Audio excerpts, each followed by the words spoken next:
শীতের রাত, ডিসেম্বরের শেষ দিক। উত্তরবঙ্গের এক ছোট্ট স্টেশন, বনলতা জংশন। সারাদিনে মাত্র কয়েকটা ট্রেন থামে ওখানে, কিন্তু আজ রাতে একটা স্পেশাল ট্রেন আসার কথা ছিল, যেটা নাকি লাশবাহী।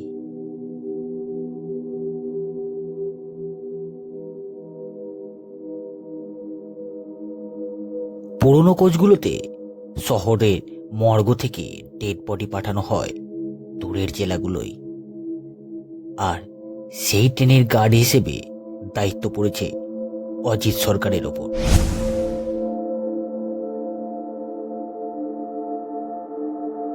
অজিতবাবু ভাবছে এটা কেবল একটি ডিউটি, ভয় পেলে চলবে না। কিন্তু কে জানতো ওই রাতে শুরু হবে এক এমন ট্রিপ, যেখানে প্রতিটি কামরায়, প্রতিটি ছায়ায় লুকিয়ে আছে মৃত্যু।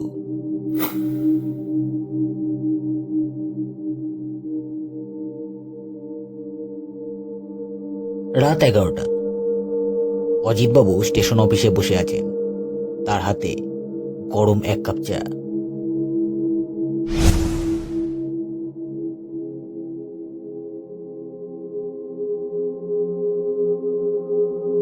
পাশে স্টেশন মাস্টার হরিপদবাবু চুপচাপ বসে আছেন। হঠাৎ তিনি নিচু গলায় অজিতবাবুকে বলে উঠলেন, শোনো অজিত, এই ট্রেনটা সহজ না। ওটার নাম শুনলেই আমি গা শিরশির করে ওঠে আমার।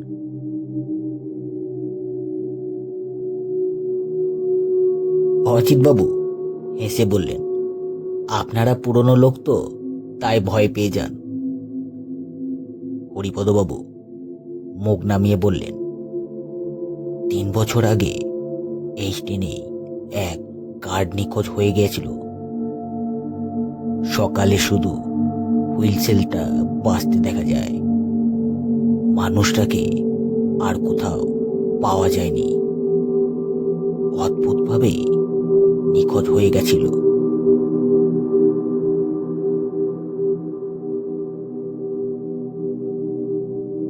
অজিতবাবু কিছু না বলে হাসতে হাসতে ওখান থেকে বেরিয়ে যায়, হরিপদবাবুকে আসতে জানিয়ে। কিন্তু তার মনের ভেতর একটা অজানা ঠান্ডা ঢুকে গেছে। যতই বলুক, কিন্তু সবশেষে তিনিও একজন মানুষ।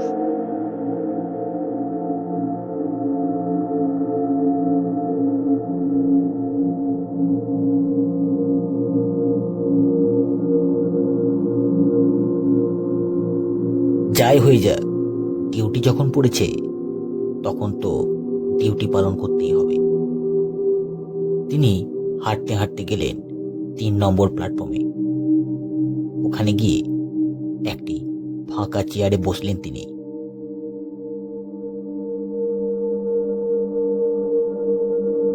কিন্তু একটা কথা তার মনের মধ্যে বারবার ঘুরপাক খাচ্ছিল।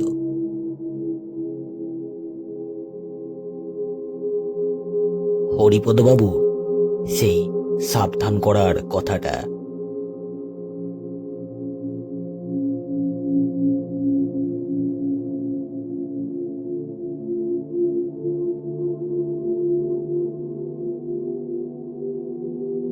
ততক্ষণে ট্রেনটির হুইলসেলের শব্দ শোনা গেল।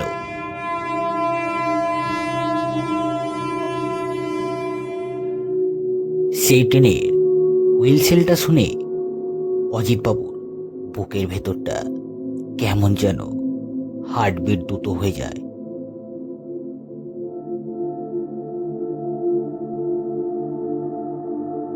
তার 25 বছর কর্মজীবনে এমন জিনিস কোনোদিনও হয়নি তার সাথে।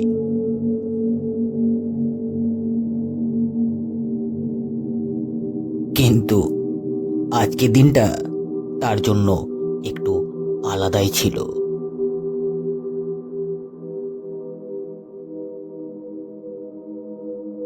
ট্রেনটি প্ল্যাটফর্মে ঢুকে ঘড়িতে তখন প্রায় 11:40 বেজে গেছে।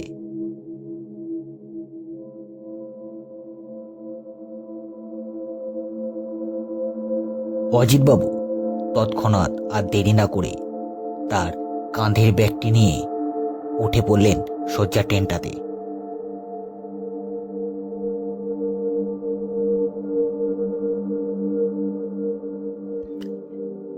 রাত 11:45।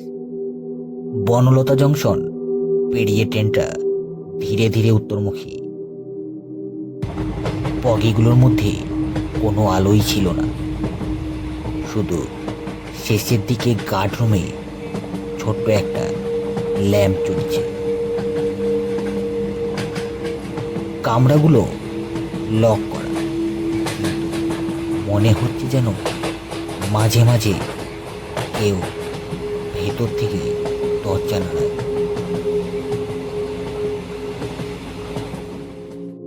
অজিতবাবু মনের ভুল ভেবে গিয়ে বসলেন আবার নিজের জায়গায়।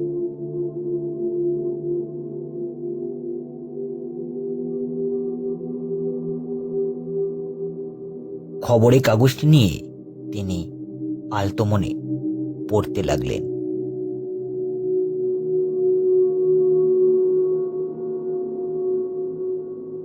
আগামী কোনো স্টপেজ না থাকায় ট্রেনটি তার নিজের গতিতে ছুটছিল, কুয়াশা এবং বাতাসকে ভেদ করে।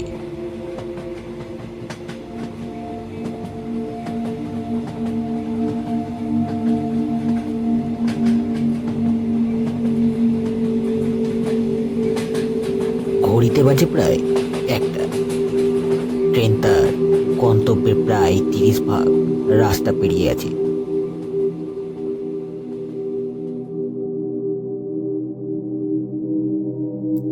বাইরের শীতল বাতাসে অজিতবাবুর চোখ যেন ঘুমে জুড়িয়ে পড়ছে।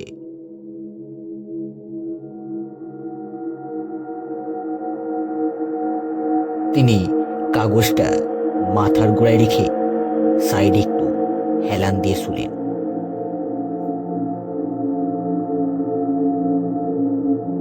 কিন্তু একটি অস্বাভাবিক শব্দ এলো তার কানে। সেটা ট্রেনের যান্ত্রিক শব্দ না, যেন কেউ ইচ্ছা করে করছে বারবার।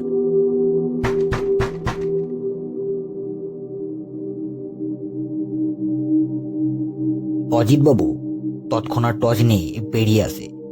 কে আছে? কোনো উত্তর নেই, শুধু হাওয়ার সঙ্গে এক অদ্ভুত গন্ধ, ফার্মালিনের পচা দেহের মতো।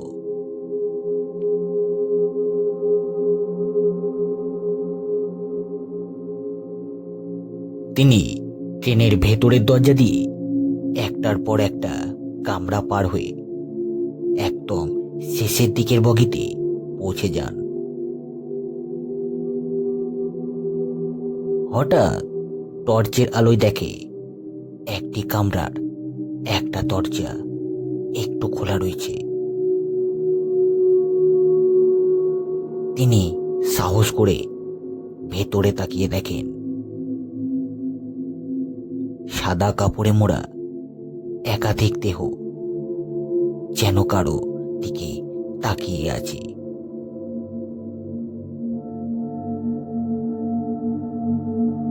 প্রত্যেকটি দেহেরই চোখগুলো বন্ধ থাকার কথা, তবুও একটা দেহের চোখ যেন ফাঁকা ফাঁকা খুলে আছে।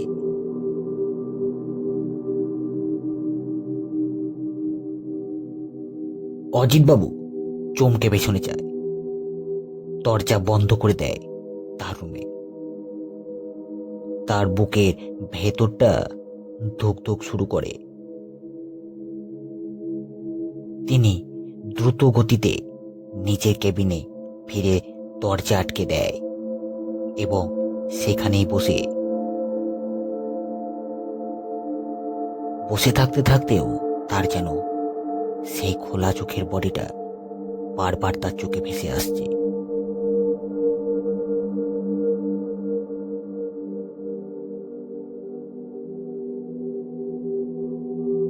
ট্রেন হঠাৎ থেমে যায় মাঝ জঙ্গলে।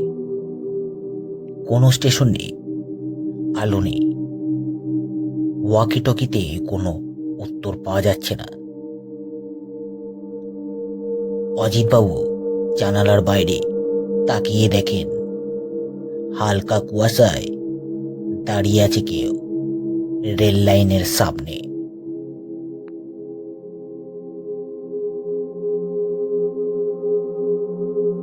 তার পরনে সাদা চাদরে মোড়া, মাথাটি নিচু করে দাঁড়িয়ে আছে। তৎক্ষণাৎই ধীরে ধীরে মাথা তোলাতে দেখা যায় মুখটা একেবারে নিথর, চোখ নেই বললেই চলে।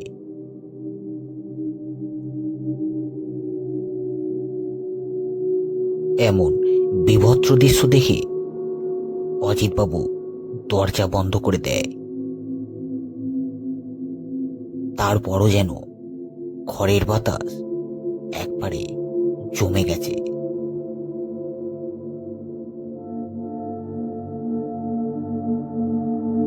ততক্ষণে বাইরে হঠাৎ হুইলসেল বেজে ওঠে, কিন্তু ট্রেন তো একই জায়গায় দাঁড়িয়ে আছে, সেই আগের মতোই।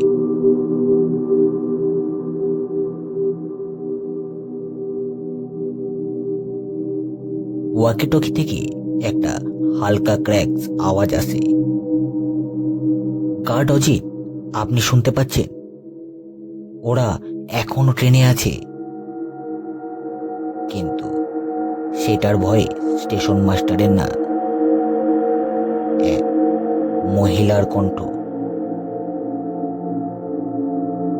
কে, কোথা থেকে বলছে কেউ জানে না। তিনি বারবার লোকো পাইলটদের সাথে যোগাযোগ করার চেষ্টা করছেন, কিন্তু তাদের তরফ থেকে কোনো রকম রেসপন্স আসে না তার কাছে।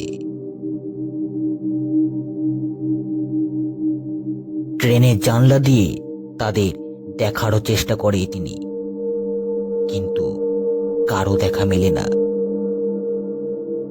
তিনি ট্রেন থেকে নামার সাহসটুকু করতে পারছিলেন না।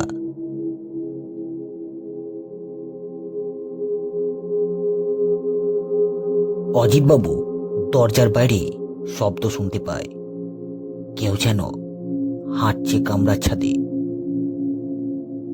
তিনি ভয়ে টর্চ অফ করে চুপচাপ বসে থাকে।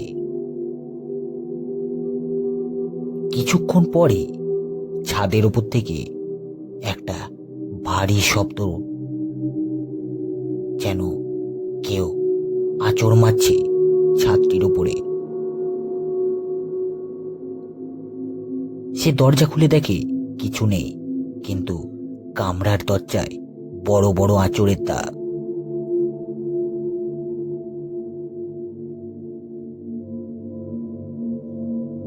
এই করতে করতে সকাল 5টা বেজে যায়। ট্রেন হঠাৎ আবার চলতে শুরু করে। কুয়াশার মধ্য দিয়ে গার্ড রুমে ফিরে আসে অজিতবাবু। স্টেশনে পৌঁছে দরজা খুলে বাইরে নামতে স্টেশন মাস্টার হতবাক হয়ে যায় তাকে দেখে। তিনি তাকে প্রশ্ন করে ফেলেন, তুমি কে? এই ট্রেনে তো গার্ড ছিল অজিত সরকার, আর ওর ডেড বডি গত রাতেই এসেছিল এই ট্রেনে।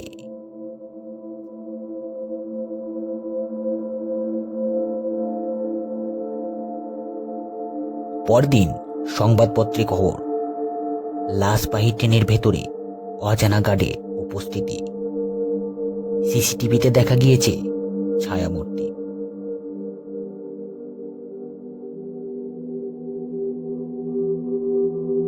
আর বনলতা জংশনে আজও শোনা যায় সেই ট্রেনের হুইলসেল, বরফ হাওয়ার রাতে। আমাদের এমনই গল্প যদি আপনার ভালো লেগে থাকে, তাহলে আমাদের চ্যানেলটিকে অবশ্যই সাবস্ক্রাইব করে রাখবেন এবং পাশে থাকা বেল আইকনটি অবশ্যই ক্লিক করবেন, যাতে এমনই সব রহস্যময় ভৌতিক গল্প সরাসরি আপনার কাছে পৌঁছে যেতে পারে। ততক্ষণের জন্য ভালো থাকবেন, সুস্থ থাকবেন। নমস্কার।